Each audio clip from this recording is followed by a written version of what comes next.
Welcome to Between Shelves, where we make connections between literature, theology, philosophy, psychology, and culture. Join us as we explore the interconnectedness of race, spirituality, psychology, and metamodernism. Each episode invites you into a thought-provoking journey, unpacking how these elements shape our understanding of the world and ourselves. My name is Aaron Waldron. We're a religiously traumatized Theopoet and a shaman in journey. Our work focuses on creating community and between spaces for religiously traumatized millennials, navigating life beyond colonized religion. And my name is Rafael Reyes. My work is on the importance of imagination and theopoetics in philosophy and religious pluralism. We invite you to Between Shelves to learn, listen, and become. Hello, everyone. How is everyone doing? Welcome back. Yeah, this is our third podcast, so that's awesome. We're happy to have you join us and spend some time as we talk about some of the cultures and the new rise of metamodernism and how that engages with religion, philosophy, culture, psychology. And so glad to have you. I think just as a recap, the first two podcasts that we had were on race and modernity, and then spirituality and modernity. And I think that was really to ground ourselves on what metamodernism is trying to do, which is sort of like this combination of both modernity and postmodernism, or at least grabbing from both of them to say, okay, what's good from both isms that we can bring in to ours and then make some corrections and move forward. And I think we have done enough on modernity. We could always do more. We could always talk more. But, we're going to move on. Right now, we're going to enter into postmodernity, what it is, some of the key ideas behind postmodernity, what it was trying to do, and see what are some good takeaways as we speak about race. So, Aaron, do you have any just beginning inklings on your thoughts of what postmodernity is? For me, the one thing that stands out is postmodernism is more focused on deconstructing. So for me, I think about deconstructing one's identity, one's history. So for me, it's been definitely a path or a journey of self-discovery, but also considering all these different components that affect me. I'm more of a mix, so I don't come from just one lineage. And so it makes it very complicated to figure out where my origins are. But yeah, in postmodernism, for me, right now, I'm trying to figure out who am I beyond slavery, before slavery, So, yeah. That's awesome. I think just to offer some context on transitions, if we were to look at a historically linear timeline, postmodernity really blows up post World War II.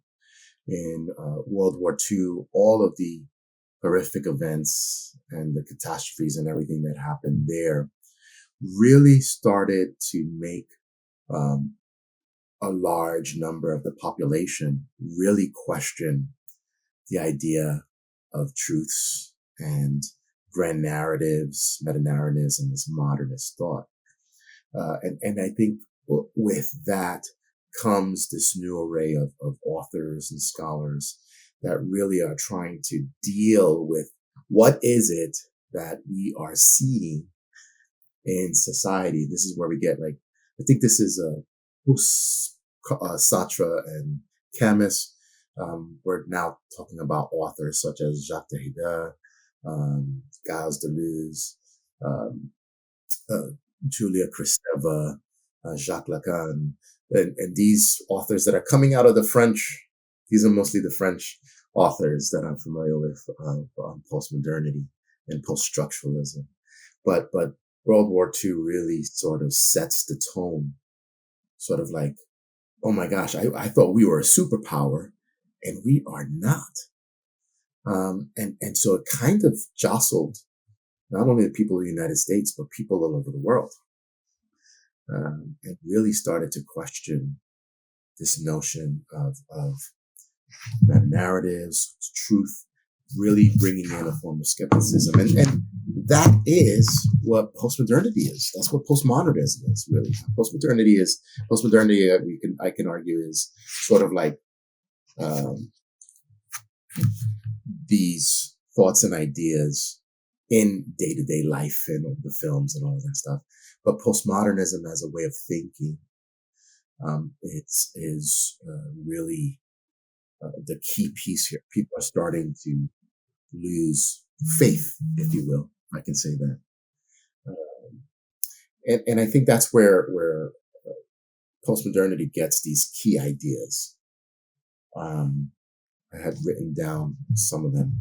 Number one, postmodernity is anti-foundationalist. Means there's no solid foundation, or like this one true foundation. There's no such thing as a grand narrative, right? There's no overarching story that defines who we are as a people, that defines who we are as human beings.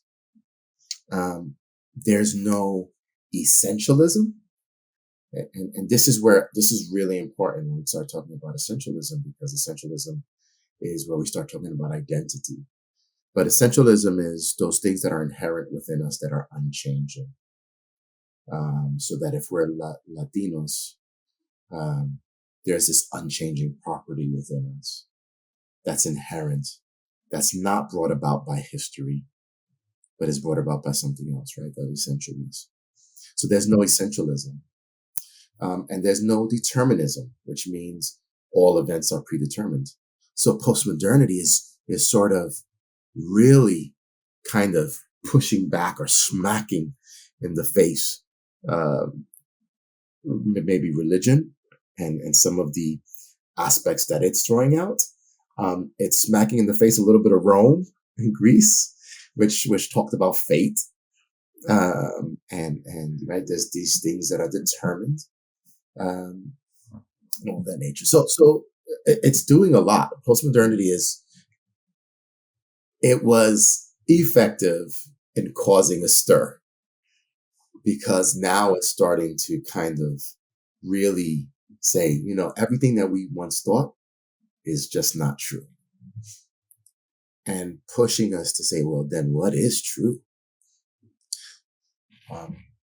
And that has interesting implications when we talk about race and even when we talk about spirituality. But I just wanted to kind of pause there and see some of your thoughts as I was talking. Yeah, as you were talking, we were thinking of bell hooks as an incredible author and contributor to this kind of thinking. She wrote two different books, many books, but these two particular books stood out to me. Yearning, Race, Gender, and Cultural Politics, published 1990, and Black Looks, Race and Representation, published in 1992. And so Hooks, she was critiquing how race and representation are intertwined in cultural narratives. These overarching grand narratives that we're talking about in postmodernism that are, not helpful, but tend to make it a little bit more complicated. She was going a step further, trying to deconstruct that even further. You know what I mean? Like, what is this overarching narrative? Is it possibly a colonial narrative, an oppressor narrative, a slave master narrative, And so we have to be careful that these grand narratives are not acts of superiority, or reflections of superiority. And because if we do that, then we fall into, we don't really have freedom or control of our own livelihoods and our choices. We're just following. We're being told what to do, what to be, how to think.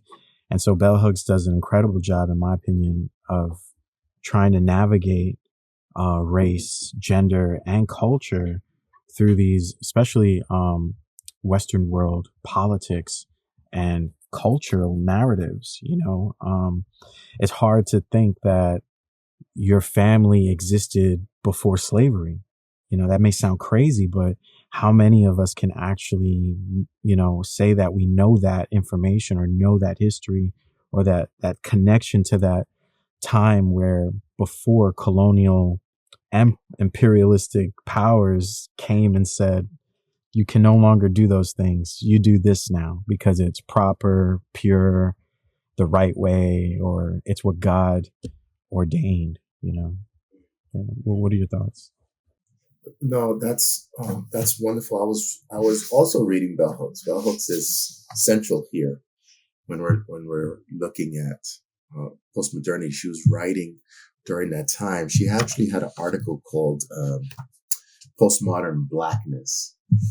And when you said the book Yearning, what's funny is that in her writing, she says yearning is a powerful metaphor of what we long for in Blackness and Black identity. So, I mean, there's so many parts prior, but I'm going to jump into the Bell Hooks piece and some of the notes I have written down. First of all, I think she does critique, or she does accept some of the critiques of postmodernity. Postmodernism is very academic and it wasn't meant, or it doesn't seem like it was meant to be like in the populist areas. We only have versions of it, what it looks like in popular spaces. And she goes, it's too kind of heady, too high. Some of the terms and terminology is there. I want to say something to that really quickly. Postmodernism, poststructuralism, postmodernism and postcolonialism is some form of poststructuralism. Poststructuralism was meant to is frames of thinking that pushes back on the notion that if I know a system or if I know the structure, I know who they are. And poststructuralism, in the very, very, specific pieces of what they are and what they are not, highlights that. One of the things that's important about poststructuralism is it's naturally confounding. It's hard, but it's done on purpose because each author is trying to create something new, right? And they're trying to create a language. They're trying to create new words and new meanings to push back on systems and saying, no, this is what it means, right? So,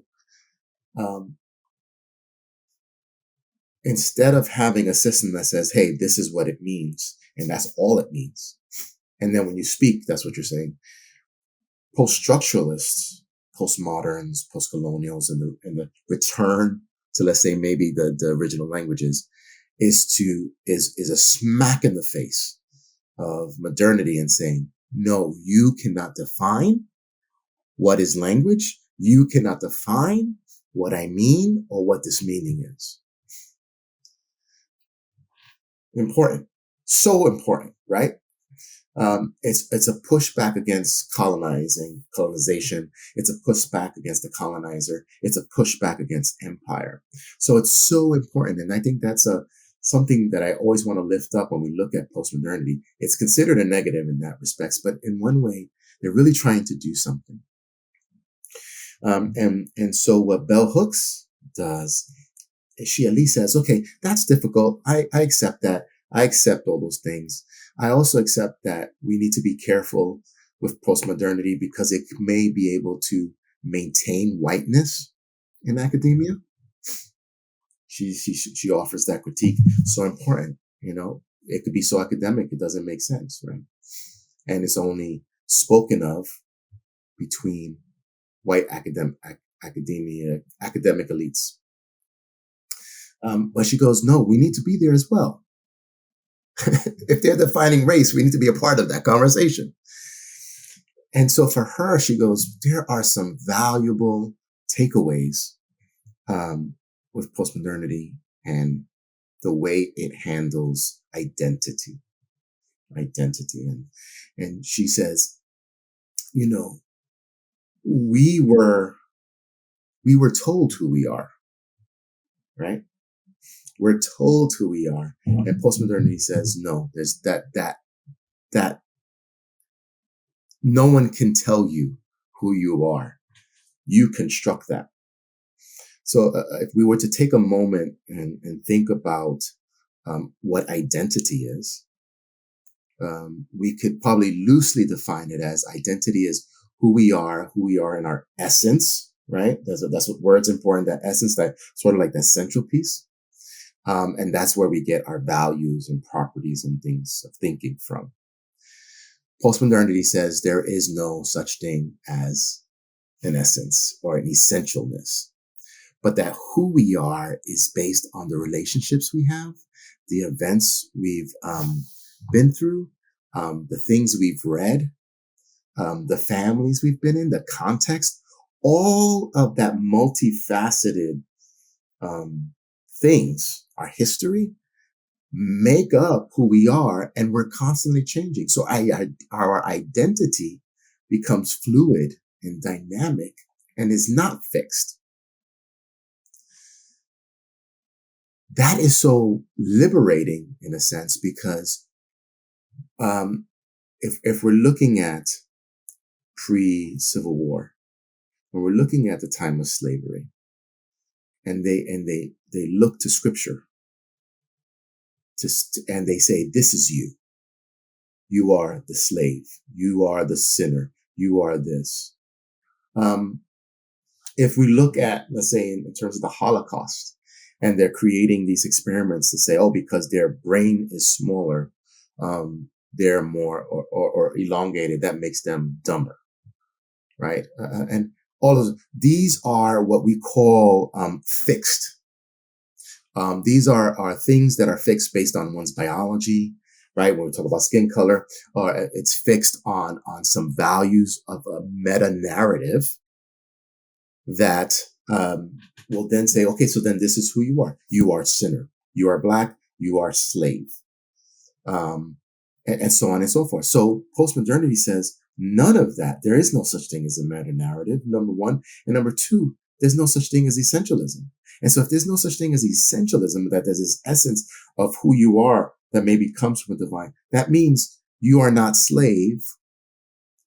You are not bound to these things, but that you are and can become whatever you identify as, what you want to be.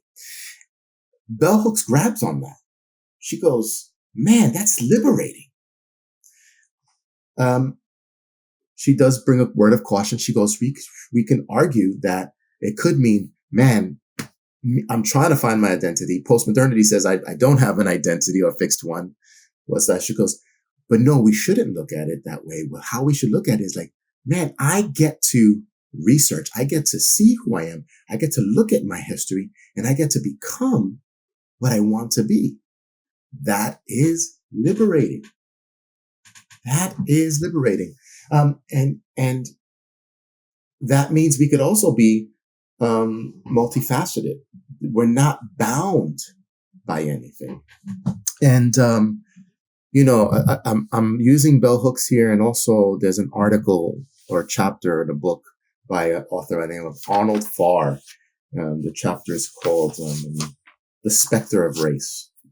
The Specter of Race: Bell Hooks, Deconstruction, and Revolutionary Blackness. So when we're thinking about this identity, the ability for us to say, I can choose my identity. I can be who I am, and I'm not bound by this a particular value or only looking at this lens. That can be liberating. That's adventurous. I use a Whiteheadian term, this notion of adventure of ideas, this adventure of the formation of my identity. So that's something that bell hooks grasps onto in postmodernity and says, man, that's awesome. It allows for fluidity, gender fluidity, right? We're not bound to be male or female. It could honestly say, hey, I am multi-race. I have mixtures of,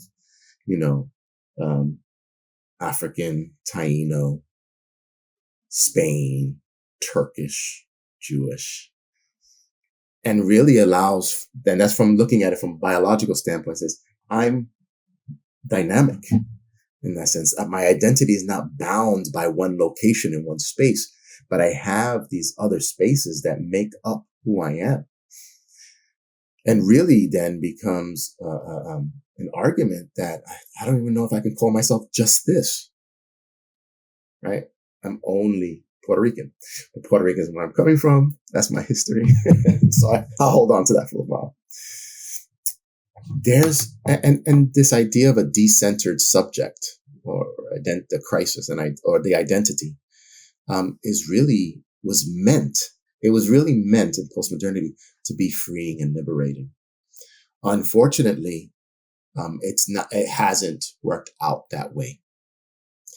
Having the subject as decentered probably has caused a lot of trouble, because then it says, then who are we?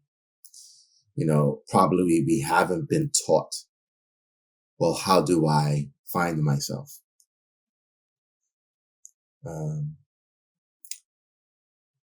I think that's really a good metaphor, an analogy to say that, how do I find myself? And so then what I think happens is that it doubles down on returning to old patterns, old centeredness, and why there's such a rough critique on this. But nevertheless, we see from this decentering of the subject, postcolonialism, decolonialism, acolonialism, these frameworks that are so valuable in academia and outside, as ways of critiquing colonization, the colonial rule, and really finding ourselves again. I think what we, and I'm going to pause so if you can chime in. What we're getting is, the fear that there is a tribalism, because now we're packing ourselves into certain groups and says, okay, I'm Taino or I'm Puerto Rican. Not many else can fit in that group. And we subjectivize ourselves, or we break ourselves so much that we don't find our relationship or connectivity in others, or cannot join or unify around a certain idea to move forward. And I think that's another, if we were to look at another critique of postmodernism or its outcome, is that it hasn't been able to do that because its role is something you said. It deconstructs. And I'll pause there and let you talk a little bit. Yeah, no, you bring up a lot of great points. But for me, I think one thing that really stood out to me while you were talking was spirituality.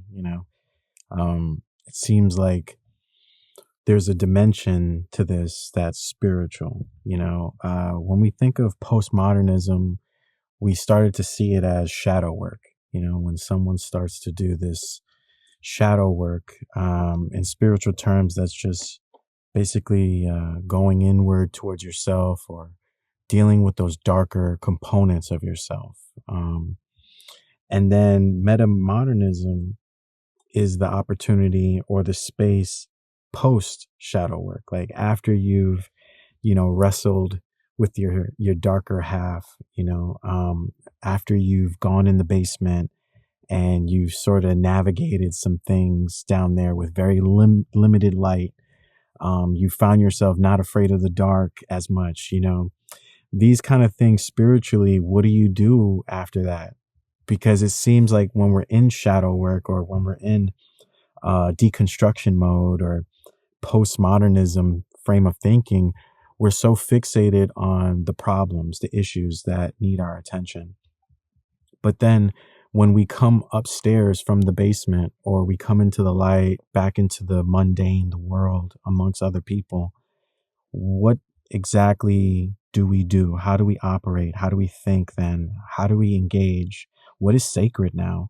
Because all these things have changed based on us deconstructing, right? And when our frame of thinking changes, our reality changes, the very matrix we're in changes. A lot of people loosely talk about this, right? Like 2025, I'm going to be in a different, realm, or a different dimension of thinking, 5D, and all these are beautiful symbolic terms just alluding to, I'm going to think different moving forward.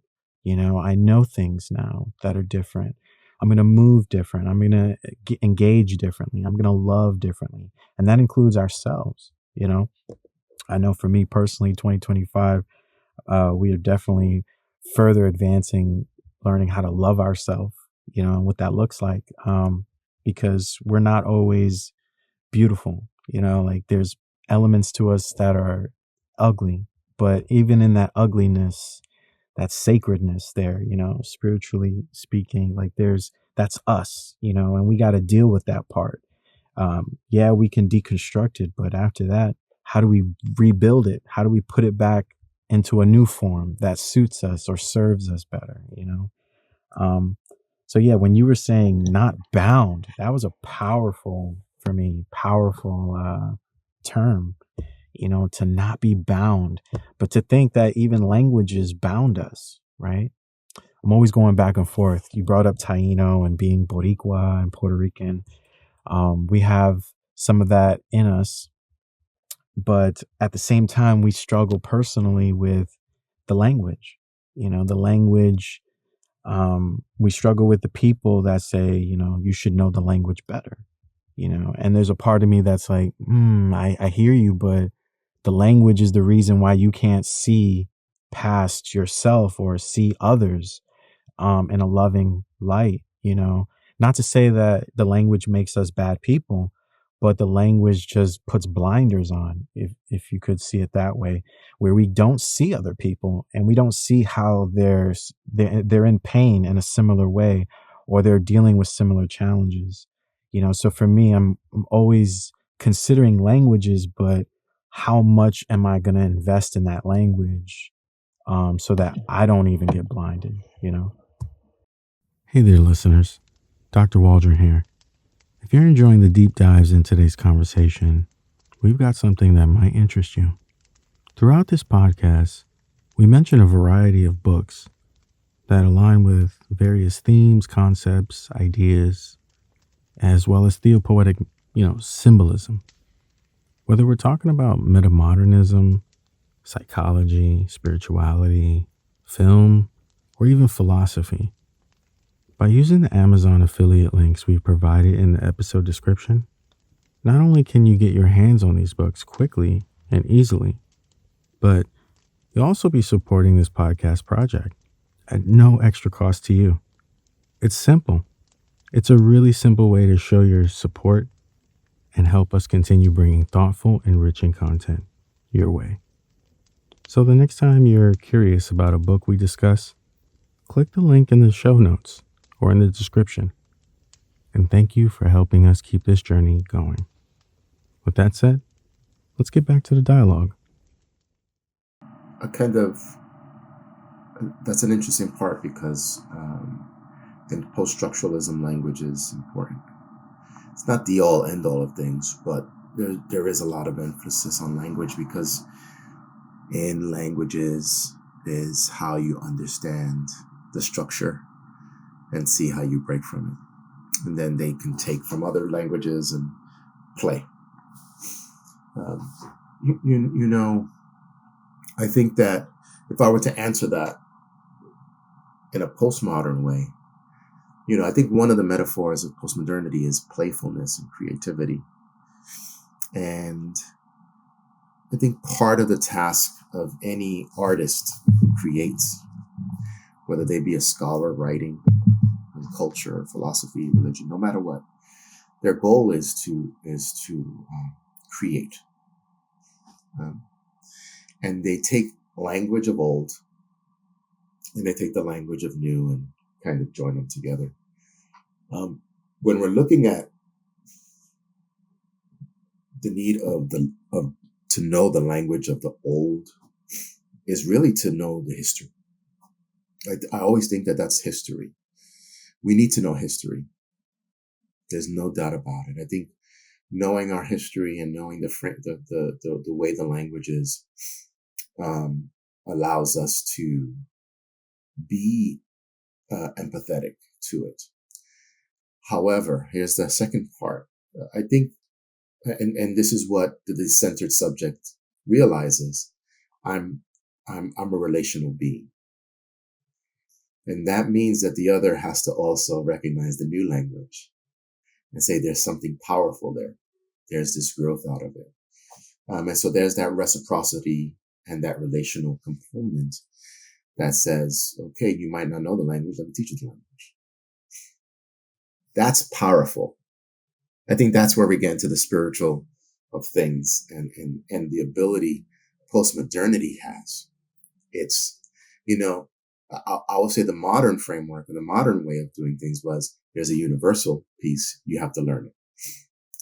Postmodernity says, oh wow, there's a lot of languages, and I'm never going to get a one-to-one, but this sounds similar to this. And then they listen to it and they're like, wow, that's mind blowing. Oh man, that's awesome. And you grow from that. And you see, now we start seeing, wow, our identity does shift and our identity does change because maybe I've gotten a little bit closer to being a Taino, or maybe a little bit farther away. Maybe I'm hurt by it, or maybe I was healed by something.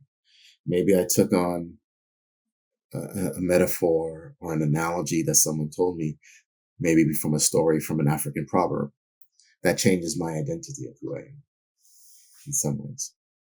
So there's that. That's powerful. That's powerful. If you don't mind, I just wanted to highlight maybe, some things that postmodernity does talk about, and maybe another caution that metamodernism is trying to correct. There's another author by the name of Lyotard, Lyotard, forgot his first name off the top of my head. And he really kind of establishes postmodernity. And one of the things he really pushed against was the idea that there's this one overarching meta-narrative. So I'm coming back to that. This idea that there's this one story that fits everybody. That's problematic, right? I'm born and raised Christian, Pentecostal. But even he would argue that has cracks. Christianity has cracks. So when you study Christian history, you start noticing, oh my gosh, there are a lot of cracks. I want to make that note. Christian history is ugly. I just finished teaching that class to my students, and it is ugly. It's not pretty. There's beauty in it, but in that beauty, there is a lot of ugliness in it as well. But this idea that there's an overarching story that governs it all, or that covers it all, is just not there in postmodernity. And he says meta-narratives have lost their power and their legitimacy. And what we need to start emphasizing are little narratives, or the smaller narratives, to push against these meta narratives. We have an author by the name of Foucault, Michel Foucault. He takes on that. He holds on to genealogy, which is that study in archaeology, to find marginalized knowledges and see where those cracks arise within the universal knowledges. I mean, this is key. This is so helpful, right? How will we have known? Once again, I'll stay within my context as a Puerto Rican. I didn't know that the United States, I thought the United States was doing a grand thing. Didn't know that the United States came in and were testing out IUDs on women when they were giving them a gynecological exam, and knocked out a whole generation of Puerto Ricans. And we're not told. I wasn't aware until, we start researching of how the rise of diabetes and other health conditions did not come out of our own, from our own eating. But when we took on the FDA's model of what's healthy eating, and then they brought to us canned foods and things of that, highly processed foods, which we know now is destructive for our bodies, and causing a lot of the health concerns that we see in Puerto Rico. So this idea that we need to return to the narratives that make us who we are, these smaller narratives, to understand diversity and difference is key in postmodernity. This idea of having local and contextual knowledge. But what that does, it moves us away from any types of supernaturalist thinking. It makes us more secular and more subjective. And I think that's where a problem could arise, or this is a critique. Because we've gotten more secular, because we've gotten more subjective, we've lost maybe a central way of thinking, like, right, a goal moving towards, and we've just gotten insular. We've gotten super subjective. This is all about me. This is only for me. And we can't think outside of that. I'm going to get a job because I'm going to make money. I'm going to make sure I make the most money. I don't really care about the person next to me. I could be a good friend to them, but I'm not worried about their fiscal responsibilities or how they're doing or anything like that, and so on and so forth. That is an effect of postmodern thinking because it's gotten ultra subjective. I think an example of that on a large scale is when we say, let's say if we're looking at someone that's a stockbroker, and then the stockbroker, they say, your job is to make sure that I make as much money as possible in stocks, without worrying about any of the ramifications of putting money into that stock does. Totally subjective. My only job, my only role is that. I only care about me. Why? Because I'm going to get a bonus at the end of the year. So I move out. I remove everything else out, and I just deal with that. That is a concern that postmodernity raises up or builds up. It's a byproduct, if you will, of postmodern thinking, or that's where it moved into. Not that that's what its goal was. In its ideal, it wasn't meant for that, right? But that's kind of where it kind of led to. And if I can say one more thing, it also led to this idea of nihilism, because there's so much meaning, because everyone has all of these different meanings and different knowledges. There's no one knowledge. There's no one meaning. And so everything means nothing. It leads to nihilism. That means you can do whatever you want, and it doesn't mean anything. Byproduct of that, I don't know if you watched, I don't know if it was a 1990s film called Kids. It's a powerful film based on nihilistic thinking, in which a young follows a group of teenagers, and they're doing whatever they want, because at the end of the day, it doesn't mean anything. And in particular, this young man is promiscuous and is having sexual encounters with multiple people, and then dealing with the consequences of that, which is there is no consequence. Why? Because it means nothing at the end. It's a powerful film that detects that, that reflects nihilism. It's something to think about. You have an author by the name of Francis Schaeffer. The reason why I bring him up, because I've read his work, and he really tries to respond to that nihilism that's happening in postmodernity. He's a Christian thinker, and he was trying to offer a response. How now shall we live is one of the texts. I admire him a lot. I don't know if I agree with everything he says, but I do agree with that negative turn of postmodernity. I don't think it was meant to go that route, but it kind of did. And I think those are the parts, nihilism, too much subjectivity and not really thinking about the other, can be a problem in postmodernism. That we have to come to grips with and be aware of. I'll say one more thing and then back to you. I remember something that Dietrich Bonhoeffer said, and I looked up the quote real quick, and he goes, "Let him who cannot be alone beware of community.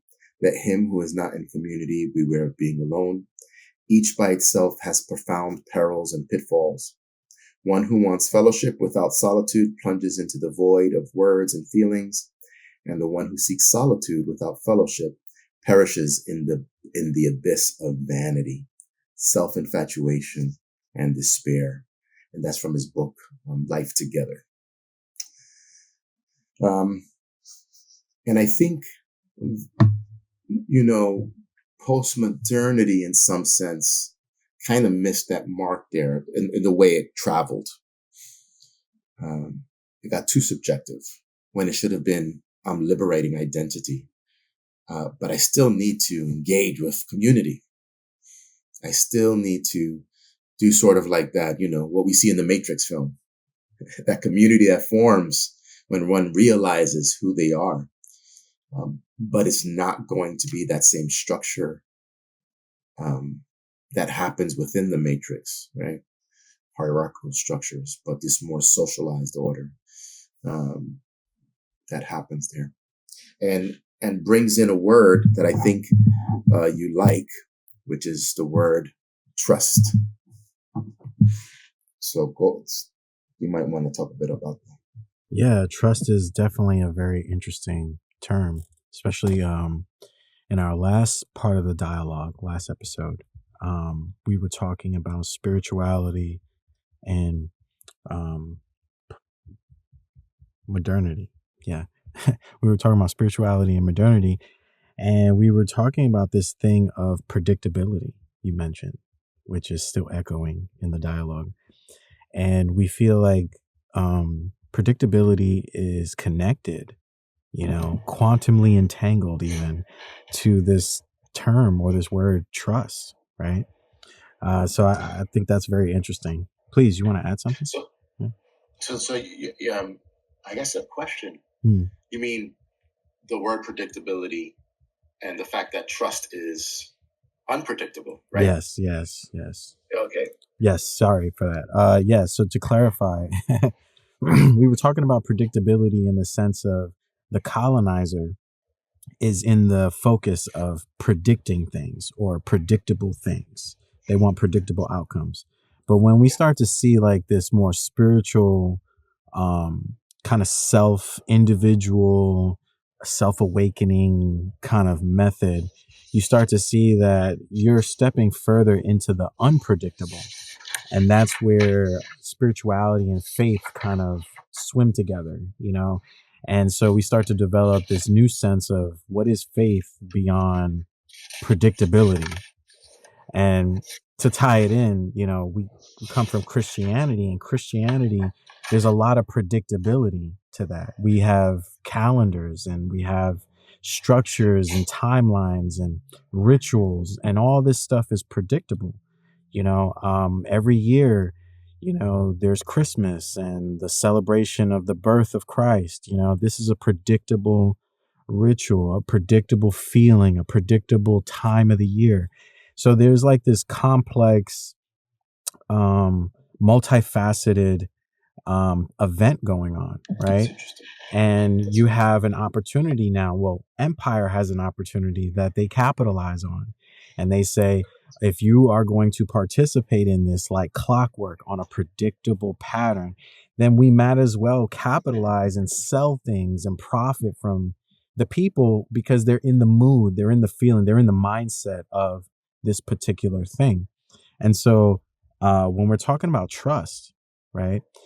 Even right now, as we're having this dialogue in 2024 going into 2025, amongst the people in America, there's a lot of us that are losing trust in things that we should be trusting, right? Like structures and government and authorities and even police, right? That's been questionable for some time now, since the beating of Rodney King. So this idea of trust, it takes a lot. And when we start to step away from things that we used to trust, we kind of are traumatized. I think you were alluding to this, that how do we now even reconstruct this idea or ability to trust in anything, because we're so traumatized by not being able to trust things, And so I guess in Christian terms, if Jesus or Yeshua were to show up today, would you really trust that figure, that symbol? Because you've been so hurt and lied to so much, you may not even be able to recognize, divinity in the flesh like that, or a person that has a lot of love to offer, or a lot of truthful things to offer you. You may not be able to recognize them because you're so battered and hurt from the manipulation, the lies, the constant lying to your face. What does that do to the psyche, after a while? We can see this even in behavioral patterns. And this is something we were thinking of when you brought up the film that you brought up. We thought of A Clockwork Orange. Have you seen that? Oh, Yeah. great film. 1972. Yes. And that's really focused on behavioral patterns and how, it affects humans, right? So you have the main character kind of having this, I don't care about nothing. I don't care about anything. I don't care about the repercussions. I don't care about pain or suffering. And, and he was the leader of a gang, and they were doing gang things, But it's not until he was incarcerated and they offered him this kind of program where they try to modify or change behavioral patterns based on simple things like pain, and it's so interesting because we are behavioral beings like that. Like we rely on patterns of behavior, and we can alter them based on trauma or exposure to constant changes in your environment, even, you know what I mean? Like we see this even in animals.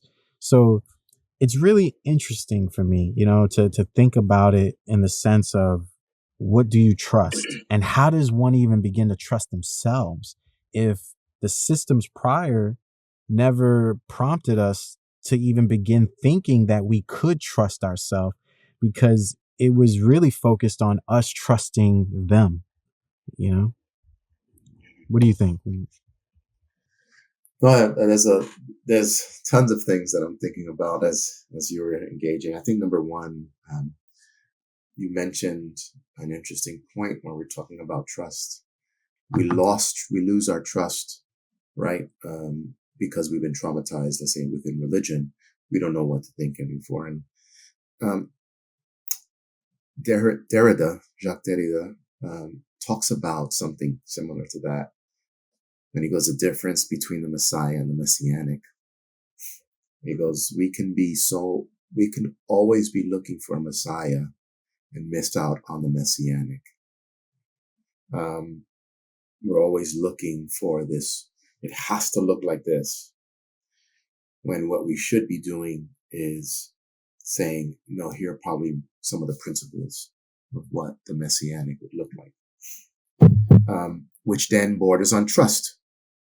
I have to trust that what this person is exemplifying really relates to the Messianic,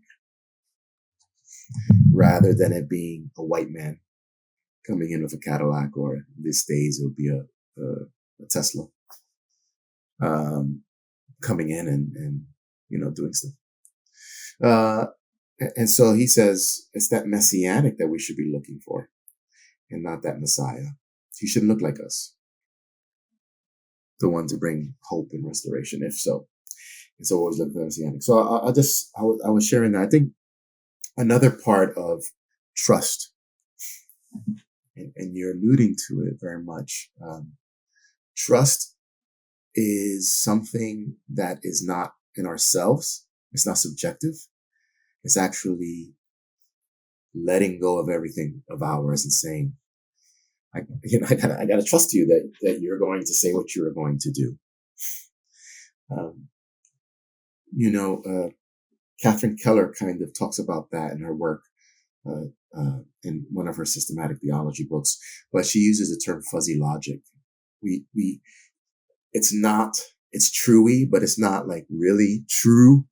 We kind of have to trust, that what the person says is true enough, and it can no longer just be us and assurance.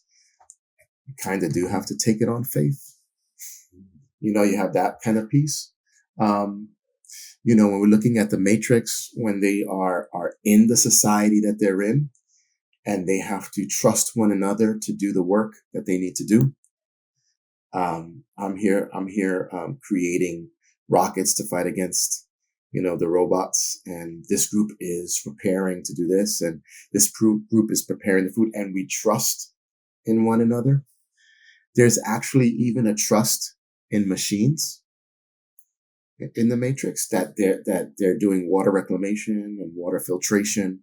We kind of, in that discussion between one of the I forgot what they're called, but it was Neo and this other man. And he goes, we could shut them off when we want. Yeah, but then we'd have to really think about how we're going to get clean water, how we're going to get power. We have a trust. We trust that they're going to do this all the time. And this word in particular, and for this discussion, actually comes out of an author by the name of Ihab Hassan. He wrote a chapter called Beyond Postmodernism, Towards an Aesthetic of Trust. I love the fact that he uses aesthetic of trust, because aesthetic is art-based, right? It's poetic. And therefore is not put in mathematical terms. It's not put in those type of literal terms. And that means it's something that's kind of felt. It's something that we kind of realize, something that forces us to slow down and think about in order to grasp at it.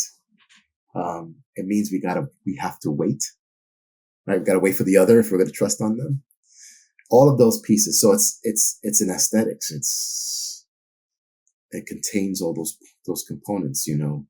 We have to wait for the artist to finish painting or structuring the piece.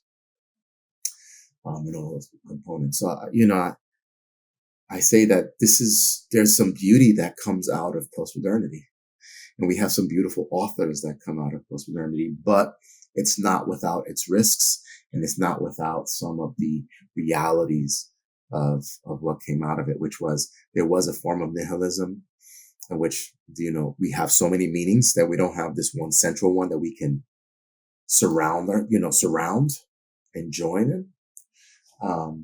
Unless we look at authors like Gilles Deleuze and Roland Faber, who say we must surround ourselves or surround the notion that we are different, so that difference is the unifying factor.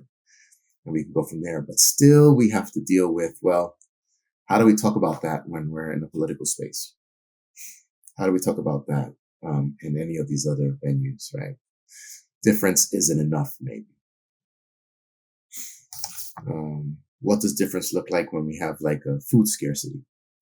We're not going to give away just cans of canned meat when there's groups that can't eat meat or can't do this or can't do that. You know, that's a simple example, maybe a dumb example, but it's an example of how do we turn the notion of difference into something more concrete that we can rally around to be able to talk and resolve. That's the weakness of postmodernity, because its goal was to, like you mentioned, deconstruct as opposed to reconstruct. So nihilism, this idea of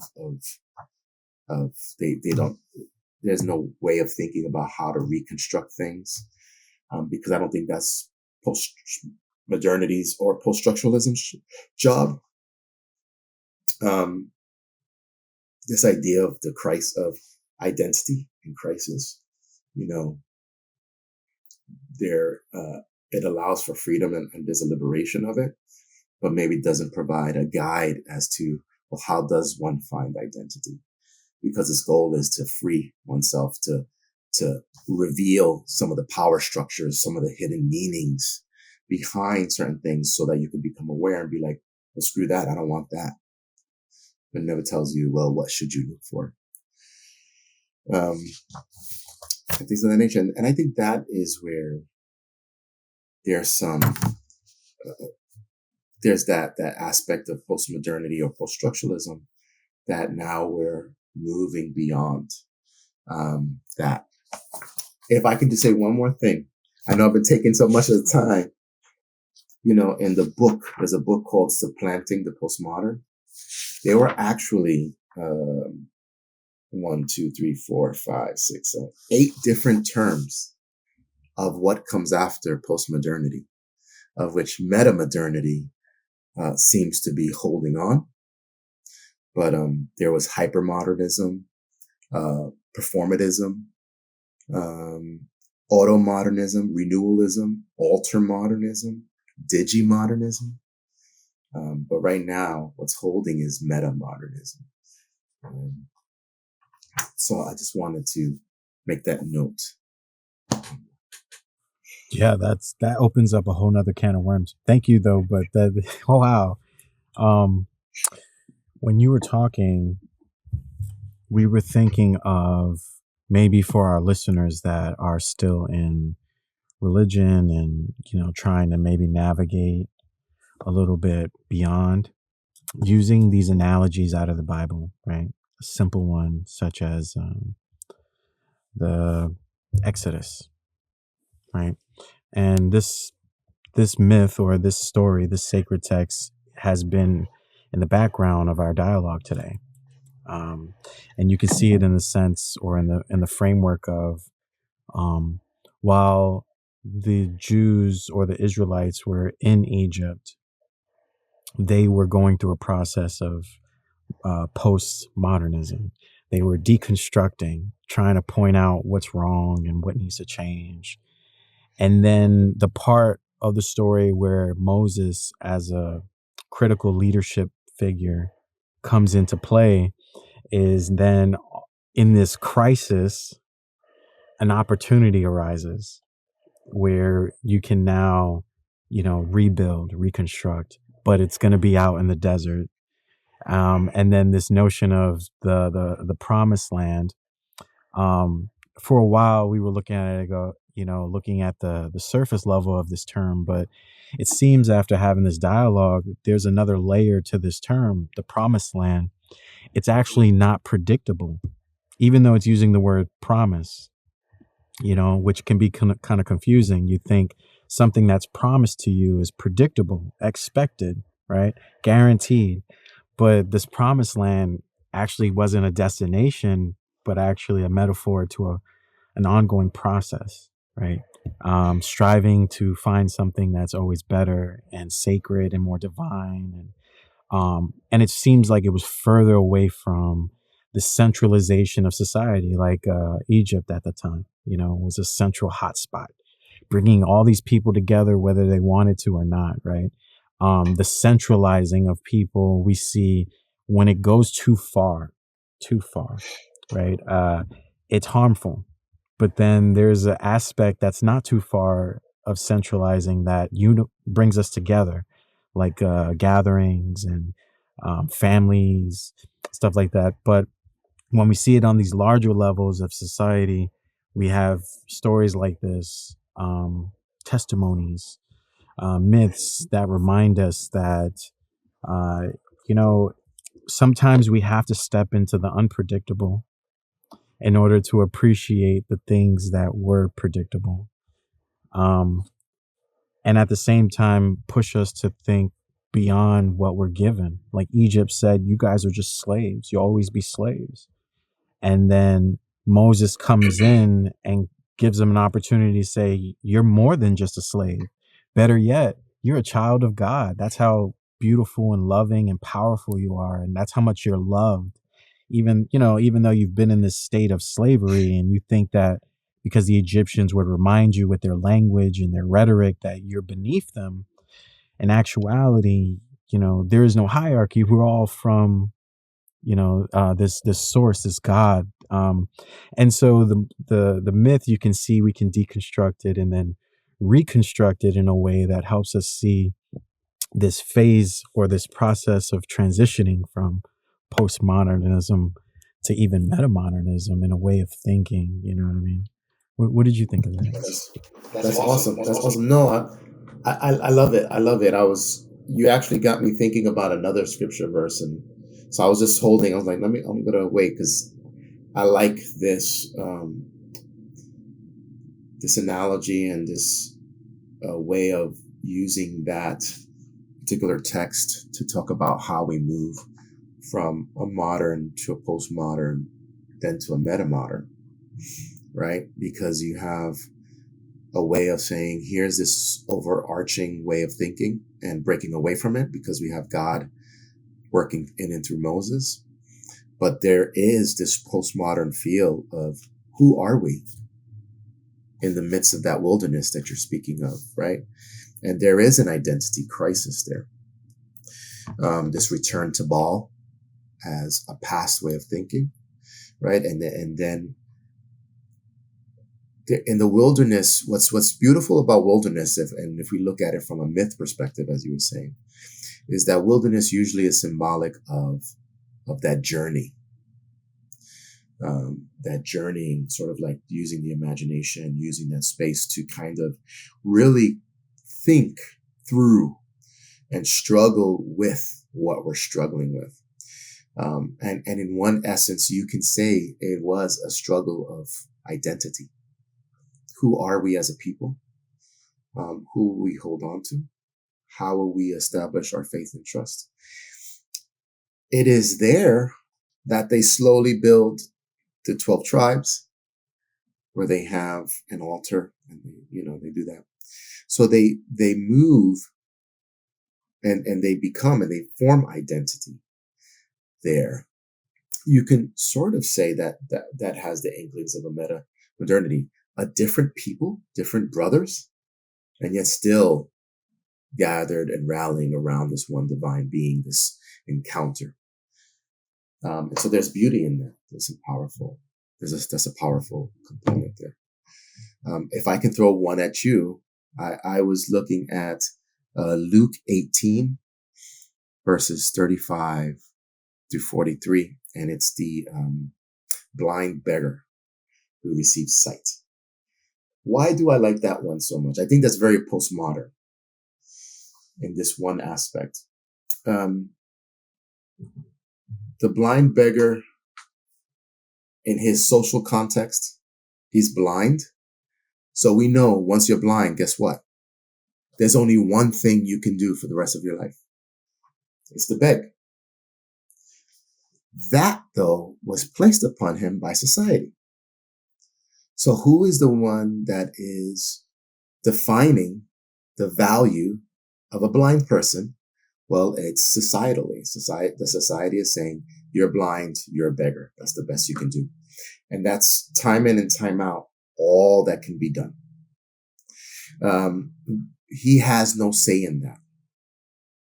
He has no say in that whatsoever. So when Jesus comes, he says, Hijo de David, ten piedad de mí. My God, my God. No, son of David, have mercy on me. The guy had no inkling of what was going to happen post anything that would happen. But at the moment of his being healed, the moment that his eyes are opened, that he's awakened, we don't hear anything else about him. But I can officially tell you that his life is officially ruined because he is no longer blind. He is no longer a beggar. What the heck is he going to do? But he leaves happy. He leaves rejoicing, which for me is a postmodern sense of I get to explore my identity. I get to finally explore who I am. And I'm not confined by this blindness, but I have a new set of tools now that I can work with and explore and adventure. I think that's powerful. I think we can use that in a postmodern way to talk about that lifting of the veil, that wokeness, this idea of now I can engage more, and once again, it changes my identity of who I am. I know. So two great verse scriptures that play with modernity, postmodernity, and what can be used in it. Yeah, definitely. I love that scripture, by the way. That's a great addition because you're right. We see it very vividly. Because, when you think about it, right, think about it from like a everyday practical lens, right? A man is blind, let's say. He's literally blind, right? And somehow you make his eyes work where he can now see the world, right? You would think like, oh my God, this is great, right? But in practical terms, this is traumatizing, right? This person has never seen light, maybe. This person has never seen colors. You know what I mean? So like to see that immediately and now be able to see and experience from a whole new, that's traumatizing. It's like you've elevated in altitude too fast. And we all know through science what happens when you go too fast up, and so again, it's pain in that. Like it's not healthy. It's not supposed to be something that's incredibly powerful in that sense. It's supposed to be something that's like, oh, wow, this is a whole new way I got to look at things, and to add, ignorance is bliss. So the man was blind. Now he can see. Do you really think he's going to be living in heaven on earth? Or does he have an opportunity now to see like, damn, I've been surrounded or living in a really messed up world, like, and my blindness made me see only one aspect of society. From a begging standpoint, life can be great. I'm sorry. I'm not saying everyone should go begging, but if you were to empathize, I beg to get and receive, and people just give it to me. What else do you have to look after? Like your life is pretty much, good at that point, but when you now see, you have to now provide for yourself. You have to now go get a job. You got to clean yourself up. You probably got to go back to school. There's no more begging. You know what I mean? And life becomes hella complicated. You got to pay taxes now, whereas the empire was like, oh, you poor thing, no taxes for you here, Now it's like, oh, you're a capable person, taxes, like we're going to hold you to the law because you're capable now, or you're sane enough or something, or you're not disabled enough. You know what I mean? So it's like, that's a really interesting scenario that we can play with to see like, these myths weren't meant, or these sacred texts, weren't intended to be read in a binary way, a literal way. It's definitely highlighting something very complicated.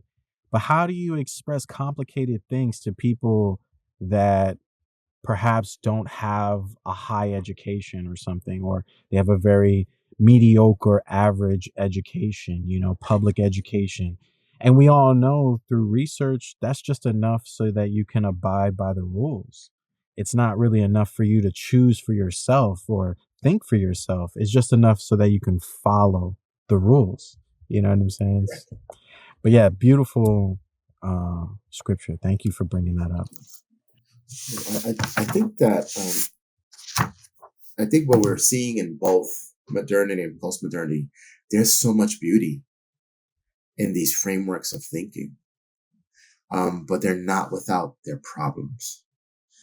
And I think that's where what we'll do is we'll continue in our next podcast on what metamodernity then is trying to offer. Looking at looking at the caveats of modernity and postmodernity and what metamodernism is trying to do. Because there's so much beauty in postmodernity, and I am a staunch supporter of poststructuralism and postmodernity, also very aware of its pitfalls, and I could be idealistic of it, but I really want to honor what metamodernism is trying to do, in offering what that corrective is, and so we need to just talk about that as well. And I think we'll do that on our next podcast. Yeah, definitely. Thank you so much for listening in and joining the dialogue. If you missed out on the first and the second, you can catch up, so you understand kind of where we've been going with this dialogue. Again, if you like the content, subscribe, like, share. It's all about sharing information. And remember, in the links below, we have affiliate links. So any of the books that we brought up, again, you can find. And if you want to purchase easily, you can. So keep that in mind. Did you have any closing thoughts, Raphael? I think that I want to just highlight this one thing that Alfred North Whitehead wrote in his essays on philosophy. In every stage, there's a problem, and we bring something to resolve it. But as time passes, those things that we resolved end up being problems in themselves. Modernity was trying to correct something, trying to reveal something, but then it came up with problems. Postmodernity came up to resolve something and to lift up, but also has its problems. And now we're jumping into what metamodernity might resolve. But I think if anything, if history teaches us, it will always have its weaknesses as well. The idea is always to honor it and to see what it resolves, to answer those questions, and to build, right? I'm going to take a postmodern piece. We're always assembling, an assemblage, a building. And that's going to be the most important part, that we're building one another in knowledge, that we're building one another in developing our identity, who we are in our culture. And that's the best that we can do.